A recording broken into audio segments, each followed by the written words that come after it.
Hi friends, தலைவர் ரஜினிகாந்த் அவரோட படம் இப்போ கூலி ரிலீஸ் ஆக போகுது. ஸோ அதை பற்றி தெரிஞ்சுக்கிறதுக்கு முன்னாடி நம்ம சேனலுக்கு இப்போ தான் ஃபஸ்ட் டைம் வேணா மறக்காமல் சப்ஸ்கிரைப் பண்ணி இந்த வீடியோக்கு ஒரு லைக்கையும் தட்டி விட்டுக்கோங்க. கூலி படம் இது நம்ம தலைவர் கூட ரொம்பவே ஒரு டீப்பாக கனெக்ட் ஆன படம். அது ஏன் தெரியுமா? நம்ம தலைவர் ரஜினிகாந்த் வந்து கண்டக்டராக சூப்பர் ஸ்டாரான கதை தான் நம்ம எல்லாருக்குமே தெரியும். ஆனால் இந்த ஃபங்க்ஷனில் தான் நம்ம தலைவர் ரஜினி வந்து ஓப்பனாக பேசியிருப்பார். அவர் கண்டக்டர் ஆகிறதுக்கு முன்னாடி ஒரு கூலி தொழிலாளியாக மூட்டை தூக்குற ஆளாக தான் இருந்திருக்காரு. ஸோ அதுக்கப்புறம் தான் அவர் கண்டக்டர் ஆகி அவர் சூப்பர் ஸ்டாராக இருக்கார். அவர் சாதாரணமான சூப்பர் ஸ்டார் ஆகலைங்க. அவரை வந்து ஒரு கருப்பு நடிகர், அவரை பரட்டத்தலை அப்படின்னு சொல்லி அவர் நிறைய ட்ரோல் பண்ணியிருக்காங்க. ஆனால் அதெல்லாம் தாண்டி தான் அவர் இன்றைக்கி சூப்பர் ஸ்டாராக நடந்திருக்காரு.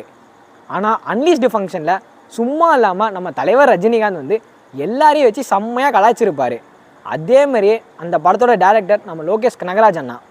எத்தனை பேர் அவங்க படத்தில் பண்ண மிஸ்டேக்கை ஒத்துக்குவாங்கன்னு தெரில. ஆனால் நம்ம லோகேஷ் கனகராஜ் அண்ணா அவர் படத்தில் நம்ம சொல்கிற ஒரு மிஸ்டேக்குமே அவர் ஏற்றுக்கிட்டு அடுத்தடுத்த படத்தில் அவர் மாற்றிக்கிட்டே இருக்கார். இந்த படம் அவருக்கும் ரொம்பவே ஒரு கனெக்டான படம். அது ஏன் தெரியுமா? கூலியில் நம்ம தலைவர் ரஜினிகாந்த் கொடுத்துருக்க நம்பரை வந்து நம்ம லோகேஷ் கனகராஜோட அவங்க அப்பாவோட கூலி நம்பரான். ஸோ அதனால் அவருக்கும் அந்த படம் ரொம்பவே ஒரு கனெக்ட் ஆகிருக்கும் அப்படின்னு தான் நினைக்கிறேன். இந்த கூலி படம் ஒரு பிக்கெஸ்ட்டு சக்ஸஸ் ஆகணும்னு நான் ரொம்பவே ஆசைப்பட்றேன்.